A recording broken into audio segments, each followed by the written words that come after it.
నమస్తే. ప్రధాని మోడీ తెలంగాణ పర్యటనలో భాగంగా హైదరాబాద్లో నిర్వహించిన సభలో పలు సంచలనమైన వ్యాఖ్యలు చేశారు.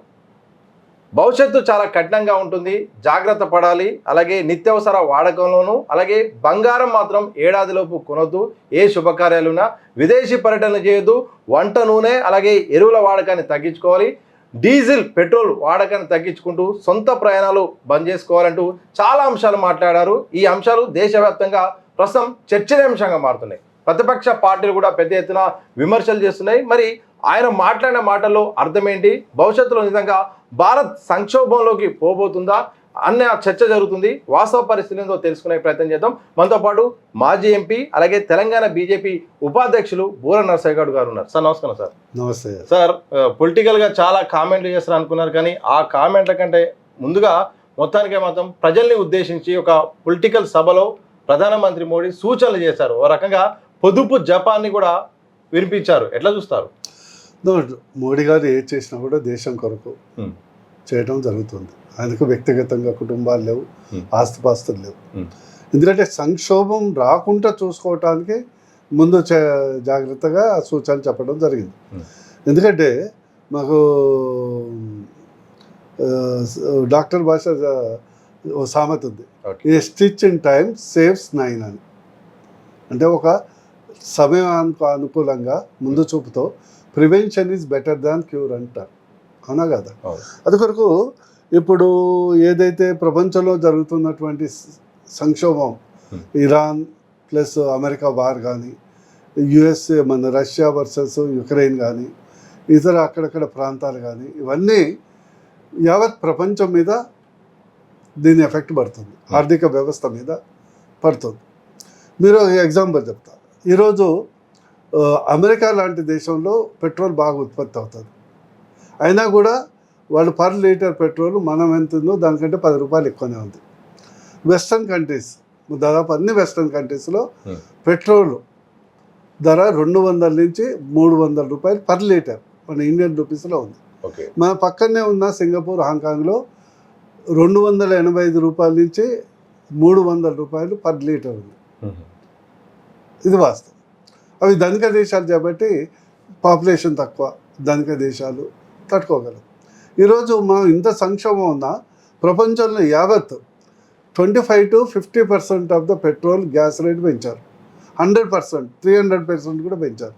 కానీ ఇప్పటి వరకు మన దగ్గర పెట్రోల్ కానీ డీజిల్ కానీ, మన largest population in the world, అయినా పెంచలేదు. ఎందుకు జరిగింది? ఇది ముందు చూపుతో నిల్వలు తేవట్టుకోవటం, ఏదైతే రష్యా నుంచి వచ్చే ఆయిల్కో ఆల్టర్నేటివ్గా అరేంజ్మెంట్స్ చేసుకోవటం, ఏదైతే వెస్ట్ ఏషియా, ఇరాను మరియు పక్క గల్ఫ్ దేశాలు ప్రధానంగా మనకు ఇంపోర్ట్ అవుతాయి, అక్కడి నుంచి ఆల్టర్నేట్ రూటు, ఇవన్నీ ముందు చూపుతావు కదా. అందుకొరకు మనం గమ్యం ఏంది, భారతదేశాన్ని ఆర్థికంగా ప్రగతి పదవులు నడిపించి డెవలప్డ్ నేషన్గా తీర్చిదిద్దాలి. దాని అడ్డంకులు సృష్టిస్తే, దానికి ఏమన్నా అవరోధాలు ఏర్పడితే ఎవరు నష్టపోతారు? దేశం. బీజేపీ పార్టీ కాదు, మోడీ గారు కాదు, ప్రజలు. అందుకొరకు వారు సూచన చేయడం జరిగింది. ఇందులో ప్రధానంగా 7 అంశాలు చెప్పడం జరిగింది. సప్త పరివర్తనాన్ని నేను అంట. సప్త పరివర్తనం. ఫర్ ఎగ్జాంపుల్, గోల్డ్ అనేది భారతదేశంలో ఒక మానసిక బిలాంగింగ్.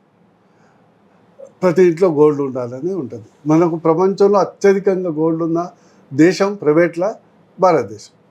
ఈరోజు గోల్డ్ ఎంత, 1 గ్రామ్ కూడా మన దగ్గర దాదాపు ప్రొడ్యూస్ కావట్లేదు. ప్రతి సంవత్సరం 5 లక్షల కోట్ల బంగారం మనం దిగుమతి చేసుకుంటున్నాం. 5 లక్షల కోట్ల. దానివల్ల ఎలాంటి డెవలప్మెంట్కి ఉపయోగం లేదు. It's a just asset. Production కానీ లేకుంటే డెవలప్మెంట్ కానీ ఒక మానసిక, ఓకే నా దగ్గర ఇంత గోల్డ్ ఉందని దాదాపు అందరి ఇళ్లలో ఉంటుంది. అయితే ఒక 1 year చేయటం వల్ల ఏమవుతుంది, మనకు దాదాపు 3 నుంచి 5 లక్షల కోట్లు. 25% తగ్గిస్తే 1.5 కోట్లు, 50% తగ్గిస్తే 3 లక్షల కోట్లు, 100% 1 year గ్యాప్ ఇవ్వగలిగితే 5 లక్షల కోట్లు. ఎందుకు ఇది అవసరం అంటే, మనకు ట్రేడ్ డిఫిసిట్, మనము ఎక్స్పోర్టు ఇంపోర్టు తీసుకుంటే $300 బిలియన్ ట్రేడ్ డిఫిసిట్, అంటే ఫారిన్ కరెన్సీ తక్కువ ఉంది. అంటే మనం ఇంపోర్ట్ ఎక్కువ చేసుకుంటున్నాం, ఎక్స్పోర్ట్ తక్కువ చేస్తున్నాం. ఏం చేసుకుంటున్నాం? Oil, gold, fertiliser, electronic items main ఈ 4. ఆయిల్ అనేది తప్పదు కదా, వంట నూనె కూడా అనుకుంటా, వంట నూనె 5. ఇదైతే తప్పదు కదా, ఆయిల్ అయితే తప్పదు, వంట నూనె తప్పదు కదా, ఫర్టిలైజర్ తప్పదు కదా, విదేశీ వస్తువులు తప్పొచ్చు కదా. ఇప్పుడు అండర్వేర్ తీసుకుంటాం, జాకీ ఉంది, రామ్రాజ్ ఉంది, డాలర్ ఉంది, ఇంకా వేరే ఇండియన్ కంపెనీస్ ఉన్నాయి. కేవలం జాకీ ఒక్కటే అండర్వేర్ 10,000 కోట్ల బిజినెస్ చేస్తుంది. నువ్వు జాకీ బదులు రూపానో డాలర్నో రామరాజు చేసుకుంటే కాస్ట్ 25%. మళ్ళీ జాకీది తయారు చేసేది రామరాజు, మన ఇండియన్ కంపెనీసే. బ్రాండ్ యాడ్ పెడతాడు, వాడు లేబుల్ పెడతాడు, అమ్ముతాడు. తప్పేమన్నా ఉందా?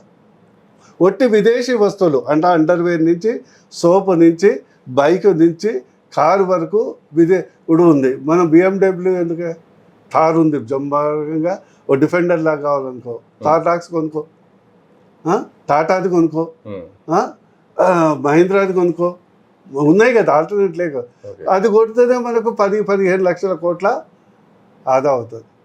ఇకపోతే వంట నూనె, ఓ డాక్టర్గా చెప్తున్నాం, వంట నూనె మనం 1,60,000 కోట్ల నుంచి 2 లక్షల కోట్ల వంట నూనె దిగుమతి చేసుకుంటున్నాం. మన దగ్గర ఫ్రైడ్ ఫుడ్స్ అది ఎక్కువ. 25% తక్కువ చేస్తాయి వంటలో. ఫర్ ఎగ్జాంపుల్ మిరపకాయ బజ్జారు కాకుండా ఇడ్లీ ఎక్కువ తీసుకోవటం, పోహా తీసుకోవటం, లేకుంటే రైస్ విత్ ఆలూ కర్రీ తీసుకోవటం, ఎక్కువ కుకింగ్ ఆయిల్ తక్కువ ఉండేది తీసుకుంటే నీకు ఎంత ఆదా అవుతుంది తెలుసా? 25,000 కోట్లు ఓన్లీ 25% అంటే 25,000 కోట్ల నుంచి 40,000 కోట్లు. అది కాకుండా దానివల్ల ఫ్యాటీ లివర్ తగ్గుద్ది, బీపీ తగ్గుద్ది, కొలెస్ట్రాల్ తగ్గుద్ది, ప్లస్ హైపర్టెన్షన్ తగ్గుద్ది, హార్ట్ అటాక్ తగ్గుద్ది. దానివల్ల ప్రజలకు ఎంత లాభం తెలుసా? యాజ్ ఎ డాక్టర్ చెప్తున్నా, మనకు 140 కోట్ల జనాభా, దానివల్ల ప్రజలకు 80,000 నుంచి 1,00,000 కోట్ల ఆదాయం దక్కుతుంది. తప్పేం లేదు కదా. యాక్చువల్లీ హెల్తీ ఫుడ్ తినాలి. ఇకపోతే 3వది petrol and diesel total ban చేయలేదు. ఎలక్ట్రిక్ వెహికల్స్ వస్తున్నాయి, మన వెహికల్స్ వస్తున్నాయి, కార్పూలింగ్, మెట్రో, ట్రాన్స్పోర్టు, ఇవన్నీ చేయటం వల్ల మనకు 25% తక్కువ చేసినా కూడా 25% లెటెస్ వాళ్ళు ఒట్టినే కార్ వేసుకొని ఒక్కడి పోతాం, ఓ 10 మంది ఫ్రెండ్స్ వేసుకొని పోవు. అంటే ఓన్లీ నీ యొక్క అలవాట్ల మార్పు, దాంతోనే నీకు ఎంత దేశానికి ఆదా అవుతుంది. దానివల్ల ఏం నష్టం లేదు, డెవలప్మెంట్కి నష్టం లేదు, ఏం లేదు. వర్క్ ఫ్రమ్ హోమ్ ఉంది. వర్క్ ఫ్రమ్ హోమ్ ఉంది. ఇప్పుడు దాదాపు మన దగ్గర మన ఎకానమీలో తెలంగాణలో సంవత్సరానికి 16 లక్షల కోట్ల జిఎస్డిపి అంటే మన ఆదాయం తెలంగాణలో వస్తే సర్వీస్ సెక్టర్ ద్వారానే 45-50% వస్తుంది. అగ్రికల్చర్ కంట్రిబ్యూట్ చేసేది 15% వాళ్ళు, 45-50%. So majority of them can do home work. ఈ మధ్య ఇంకా ఆర్టిఫిషియల్ ఇంటెలిజెన్స్ వచ్చింది, ఇవన్నీ వచ్చినాయి. సో వర్క్ ఏం దెబ్బతిన్నది. అదేవిధంగా ఈరోజు విదేశీ టూర్స్ నీకెంత తెలుసా? దాదాపు 2.5 లక్షల కోట్ల రూపాయలు మనం విదేశాలకు పెడుతున్నాం. టూర్కి ఏది బాలికి పోవటం, థాయిలాండ్ పోవటం, ఇటలీకి పోవటం, అమెరికా పోవటం. ఇక పైసలు ఎక్కువైనోడు ఈ పోతారు విదేశీ టూర్ల వరకు. ఎందుకు? మిడిల్ క్లాస్ చాలా మంది పోతున్నారు. భలే ఉన్నావు. ఫైనాన్షియల్ కాదు, మిడిల్ క్లాస్ లేదు. నువ్వు చూడు, బాలికో, థాయిలాండ్, బ్యాంకాక్ పో, వాళ్ళు ఏమి పెద్ద కోటీశ్వర్లు కాదు, మిడిల్ క్లాస్. ఏదో టూరు పోదాం, ఫారిన్ కంట్రీ పోదాం, 2.5-3 లక్షల కోట్లు ఖర్చు పెడుతున్నావు. నువ్వు ఏందా ఇటలీకి పోయి 100 కోట్లు పెట్టి నువ్వు పెళ్లి చేసుకోవటానికి మన దగ్గర జైపూర్ లేదా, ఉదయపూర్ లేదా, కాశ్మీర్ లేదా, నార్త్ ఈస్ట్ లేదా, అందమైనటువంటి ఫారెస్ట్ హబ్స్ లేవా? చెప్తున్నా. ఇవి చేయటం వల్ల మనకేంటంటే $300 బిలియన్ డెఫిసిట్ వస్తుంది విదేశీ నిల్వలు. దానివల్ల దీని చేయటం వల్ల $150-200 బిలియన్ మనం ఫారెన్ కరెన్సీ రిజర్వ్ చేసుకుంటే నెక్స్ట్ టైం అయితే తెలుసా? ఈరోజు గోల్డ్ ఎంత ఉంది? 1,50,000 ఏదో ఉంది అంటుందిగా. 1,50,000 ఉంది. రేపు end of the year rupee value ఇప్పుడు 95 రూపాయలు అయింది. మన స్ట్రాంగ్ కరెన్సీ అయింది అనుకో, ఫారెక్స్ నిల్వలు పెరిగింది అనుకో, రూపీ వాల్యూ 85 రూపాయలు అవుతుంది, పెరుగుతుంది. బంగారం వాల్యూ తగ్గుద్ది. నువ్వు ఇవాళ కొనుక్కున్నది ఎంతనో సంవత్సరం తరగతి కొనుక్కున్న అదే రేటుకి వస్తుంది. సో ఇట్ ఇస్ ఆయన మంచి రీసెర్చ్ చేసి ముందు, ఎందుకంటే భారతదేశం అగ్రగామి దేశం కావాలి. ఎందుకు ఇప్పుడు ఏంటంటే వెస్ట్రన్ కంట్రీస్కు, అమెరికాకు అందరూ మనం కళ్ళ పడ్డాం. చైనాని ఆపలేరు, వాళ్ళు చైనాని దాటిపోయారు. చైనాని ఆపలేరు. ఓన్లీ భారతదేశాన్ని కూడా ఆపితే మనం కంట్రోల్ చేయొచ్చు. లేదంటే 2035 తర్వాత ఓన్లీ చైనా అండ్ ఇండియా కలిపి ప్రపంచంలో జీడిపిని దాదాపు 30-50% కంట్రోల్ చేస్తామని IMF రిపోర్ట్ ఉంది. అందువరకు మన నానా తిప్పలు, ఈ రేర్ ఎర్త్ మెటీరియల్ అని, ఆంక్షలని, ట్యాక్స్ ఎక్స్పోర్ట్ మీద ఆంక్షలని, ఇది ప్రజల కొరకు. ఇట్ విల్ అంటే ఇది కొత్త కాదు. ఇదివరకు ఇందిరాగాంధీ అన్నది పాతకాలంలో, మీరు ఒక 6 నెలలు గోల్డ్ కొనక మన దగ్గర బడ్జెట్ లేదు, అదేం తినేది రేపు కొనుక్కోవచ్చు, ఎల్లుండి కొనుక్కోవచ్చు. ఇప్పుడు గోల్డ్ దాదాపు 2.5 లక్షలు 3 లక్షల నుంచి సగం పడిపోలే. అప్పుడు కొనుక్కుంటే అంత నష్టం కదా. అదే రియల్ ఎస్టేట్, నువ్వు అదే పైసలు ఉంది నీ దగ్గర, ఓ ప్లాట్ కొనుక్కో, 15-20% అప్రిషియేట్ అవుతుంది. ఓ బిజినెస్ పెట్టుకో, అప్రిషియేట్ అవుతుంది. ఓ చిన్న నేను మొన్ననే చూసిన పిల్లగాడు, మా ఊరోడు, అంటే మా కార్యకర్త టీ షాప్ పెట్టుకున్నాడు. నెలకు 3 లక్షల టర్న్ ఓవర్ ఉంది, 2,30,000 మొత్తం ఖర్చులు పోతున్నాయి. సారు 70 లక్షలు, వాళ్ళన్న PhD చేసిండు, ప్రైవేట్ కాలేజ్ జాబ్ చేస్తుండు, ఆడికి 25,000 వస్తుంది. చెప్తున్నా, this is for the good of the country. Sir, ప్రధానమంత్రి మోడీ చేసిన వ్యాఖ్యలు అయితే మాత్రం చాలా పెద్ద అంశం. అసలు మామూలుగా ఆయన ఒక్కోసారి నేషన్కు మాట్లాడతాను కూడా 8 PM పెట్టే అంత సమస్యను చాలా ముందస్తుగానే చెప్పే ప్రయత్నం చేశారు. కానీ దీని యొక్క పర్యవసనం అంటే ఆయన చెప్పింది మాత్రం చాలా సంక్లిష్టమైన, ఎందుకంటే లాక్డౌన్ తరహా విధానం లాగా ఉంది. ఒకవేళ దేశానికి అత్యంత సంక్షోభం వస్తే లాక్డౌన్ అయినా పడే అవకాశం ఉందా? లాక్డౌన్ క్వశ్చనే లేదు. సార్, 7 అంశాలు ఇంకా కొత్త అంశాలు ఏమొస్తాయి కూడా అర్థం కానంత. లాక్డౌన్ ఏమున్నది, ఇప్పుడు ఉన్నది మనకి ఇంపోర్ట్ చేసుకునేది నీకు తెలుసు, నాకు తెలుసు, 5 ఐటమ్స్. అందులో ఎసెన్షియల్ వేరు, నాన్ ఎసెన్షియల్ వేరు. దాదాపు 2 లక్షల కోట్ల మా ఫర్టిలైజర్ ఇంపోర్ట్ చేసుకుంటున్నాం. 20% ఆరోగ్యానికి మంచిది ప్రకృతి, ఆర్గానిక్ ఫార్మింగ్. సో ఇదేంటంటే ఇప్పుడు ఒకటి మనం అంచెలంచెలుగా అలవాటు చేస్తాం కదా హ్యాబిట్స్ అనేది. ప్రజలకు చెప్తుంటే ఈరోజు మోడీ గారు చెప్పబట్టే యావత్ భారతదేశంలో చర్చ జరుగుతుంది. నేను చెప్తే జరుగుతుందా? నేను ఎప్పటి నుంచో పాత వీడియోలు చూసి ఉండొచ్చు. ఈ కట్రాయర్ మీద పెట్టిన 10,000 కోట్ల రాబాయి. అందుకొరకు నాకు తెలిసిన నేనైతే ఇక ఇదివరకు జాకీ వేసుకునేది, జాకు బంద్ చేసి రామరాజు మా డాలరో ఇది వేసుకున్నా, అంతకంటే మంచి కంఫర్టబుల్ ఉన్నాయి. చెప్తున్నా, ఈరోజు కారు కొనాలన్నా ఇదివరకు బెంజ్ ఉండే, బెంజు పాతదైంది, కొనాలని అమ్మ బెంజు BMW ఎందుకు, మాకు మంచిగా దర్జాగా తార్ కొనుక్కోవచ్చు, టాటా కొనుక్కోవచ్చు. మ్యాక్సిమం టయోటా కొనుక్కుంటే అది ఇక్కడనే ప్రొడ్యూస్ అవుతుంది, ఇక్కడి నుంచి ఎక్స్పోర్ట్ అవుతుంది. అంటే సార్, ఏమంటే ఈ ప్రాక్టీస్ ఏదో ముందటి నుండే చేయించాల్సిన అవసరం ఉండే, కానీ యుద్ధం వచ్చిన తర్వాత, సంక్షోభం వచ్చిన తర్వాత సడన్ గా చెప్పడం కంటే ముందే ఎప్పుడో ఈ స్వదేశీని ఎంకరేజ్ చేసి, స్వదేశీ అనేది మోడీ గారు వచ్చినప్పటి నుంచి చెప్తుండు, ఇప్పుడు కాదు కదా. స్వదేశీ అనేది ఈరోజు డిఫెన్స్. ఫర్ ఎగ్జాంపుల్, గతంలో మనం ఒక 1,000 రూపాయల డిఫెన్స్ ఎక్విప్మెంట్ కూడా ఎక్స్పోర్ట్ చేయకపోయేది. ఈరోజు దాదాపు 80,000 కోట్ల వరకు ఎక్స్పోర్ట్ చేస్తుంది.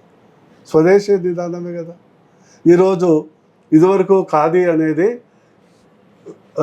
పడేసిన ఐటమ్ ఉండే, 1,000-2,000 కోట్ల బిజినెస్ కాదు. ఈరోజు ప్రపంచంలో ఖాదీ పాపులర్ అయిపోయింది, 1,00,000 కోట్ల వ్యాపారం జరుగుతుంది. అది స్వదేశీ కదా. వోకల్ ఫర్ లోకల్ నిదానం ఏంది? స్వదేశీ కదా. ఆయన వచ్చినప్పటి నుంచి స్వదేశీ స్వదేశీ స్వదేశీ, అదే దానివల్లనే కదా ఈరోజు మనం 4th లార్జెస్ట్ ఎకానమీగా చేద్దాం. ఇప్పుడు ఇవి చేయటం వల్ల ఏమైందంటే రూపీ వాల్యూ పెరుగుతుంది, బంగారం వాల్యూ తగ్గుద్ది. నువ్వు సంవత్సరం తర్వాత కొన్నా కూడా రూపీ వాల్యూ పెరుగుతుంది కాబట్టి బంగారం ఇంతకంటే తక్కువ ధరకు కొనవచ్చు మనం. అండ్ సెకండ్, బంగారం ఎక్కువ upper middle class rich class దగ్గర, చిన్న వాళ్ళ దగ్గర ఏదో తులము 2 తులాలు 4 తులాలు 5 తులాలు. బట్ మెజారిటీ ఆఫ్ ద బంగారం ఎటుపోతుంది తెలుసా? కరప్షన్ మనీతో. నీకు తెలుసు కదా, జ్యువెలర్స్ కానీ బిజినెస్ పీపుల్ కానీ, మోర్ ఇంపార్టెంట్ అధికారులు, వాళ్ళు రియల్ ఎస్టేట్ కొన్నా కూడా తెలుస్తుంది, బినామీ పేర్లో పెట్టుకోవాలి. అందుకొరకు ఏం చేస్తారు, కిలోల కొద్ది బంగారం కొంటారు. మనం అనుకుంటాం మనం middle class lower middle class ఇంతే, వాళ్ళ మొత్తము 95% దగ్గర నా దృష్టిలో 20% బంగారం ఉంది. ఓన్లీ 5% దగ్గర 80% బంగారం ఉంది. డబ్బు లాగానే బంగారం కూడా అట్లే ఉంది. బట్ లేదు, బంగారమే ఎక్కువ ఉంటుంది, డబ్బు ఎవరు ఇంట్లో పెట్టుకోరు కదా. ఫర్ ఎగ్జాంపుల్, ఒక అధికారి ఉన్నాడు, వాడు 5 కోట్ల వస్తాయి ఏదో కాంట్రాక్ట్లో. ఈ రాజకీయ నాయకులు మా పిచ్చోళ్ళు మా వాళ్ళు, వాడు సంపాదించే తక్కువ బదనామం ఎక్కువ. వీళ్ళకి రోజు క్యాష్ కౌంటరే కదా, రోజు క్యాష్ కౌంటర్ కదా.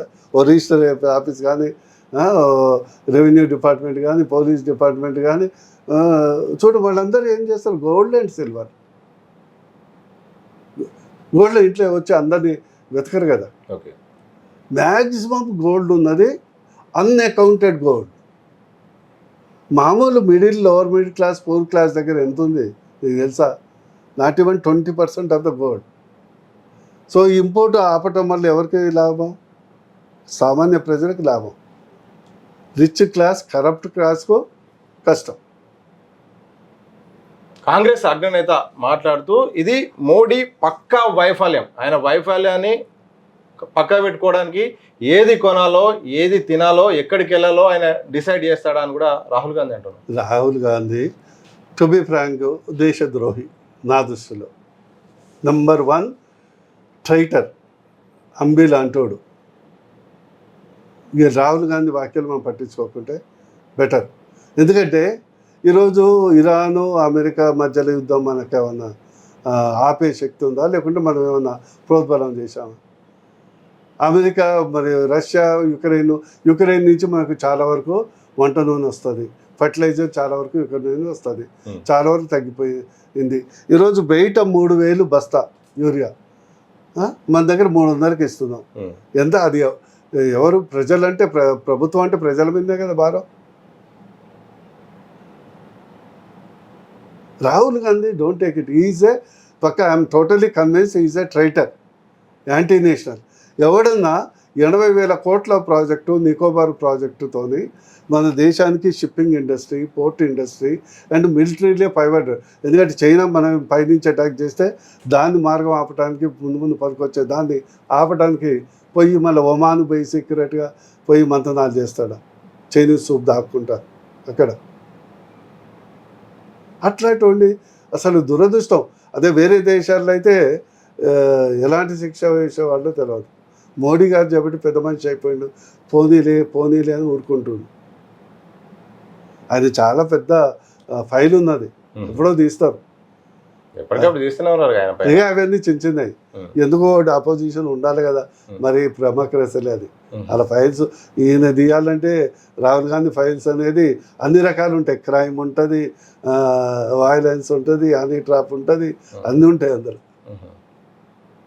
సార్, ఎన్నికల వరకు ఎలాంటి చప్పుడు లేని కేంద్రం ఎన్నికలు అయిపోయే వరకే ఒకేసారి అన్ని కూడా బయట పెడుతుంది. ఒక్కొక్కటి ఎందుకు ఎన్నికల ముందు ఈ అంశాలు మాట్లాడలేదని కూడా ప్రతిపక్షాలు అంటున్నాయి. ఇప్పుడు ఏం బయట పెట్టినాం? What is there?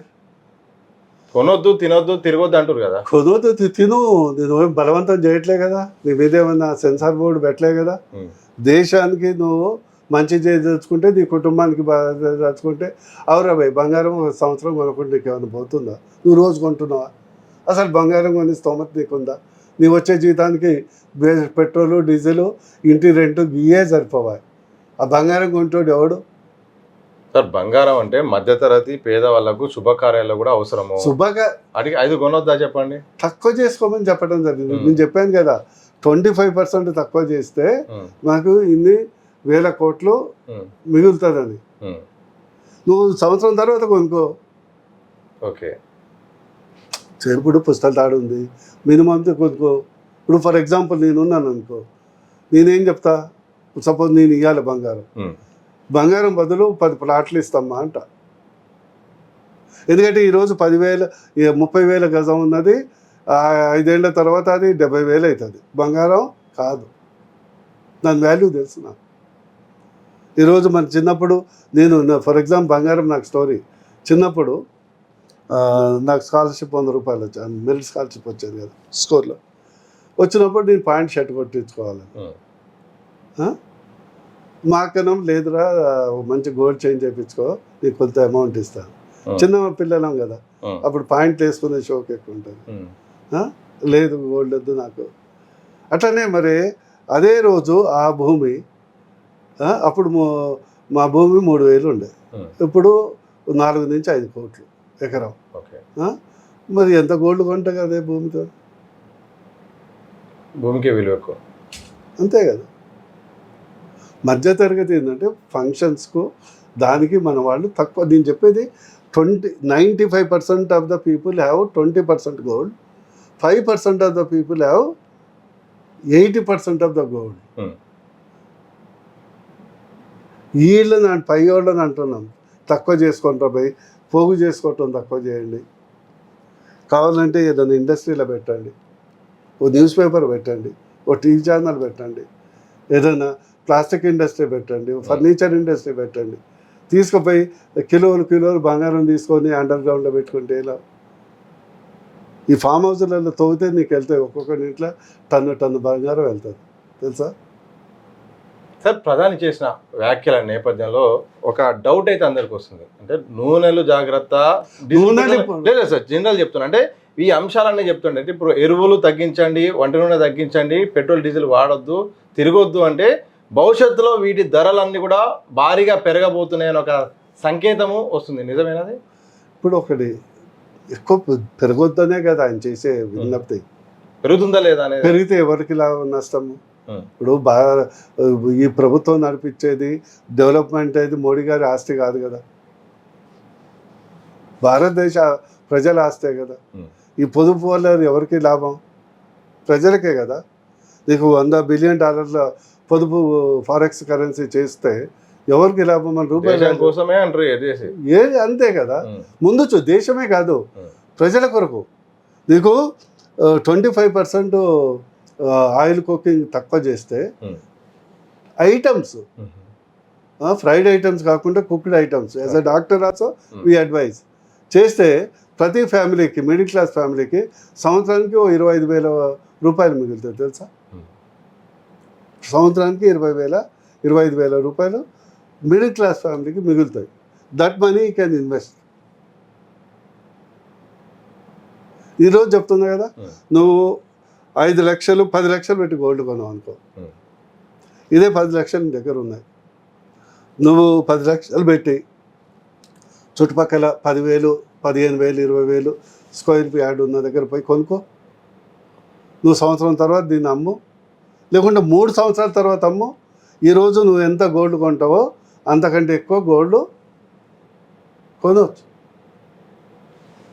నేను అందుకనే చెప్తా, middle class, upcoming families, first generation వాళ్ళు ఫస్ట్ ఇన్వెస్ట్ చేయాల్సింది లగ్జరీస్ కాదు, కారు, ఫ్రిడ్జు, ఏసీ, ఐఫోన్లు వీటి మీద కాదు.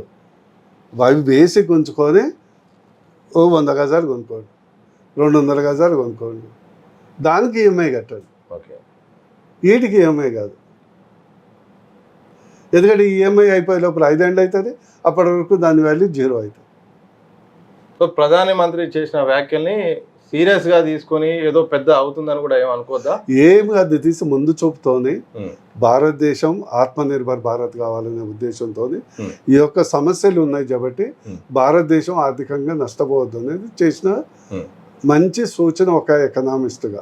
ఇదివరకు ఇందిరాగాంధీ చేసింది, చిదంబరం చేసింది, తెలియదా? గోల్డ్ 6 నెలలు కొనొద్దని. సో పాజిటివ్ తీసుకోండి.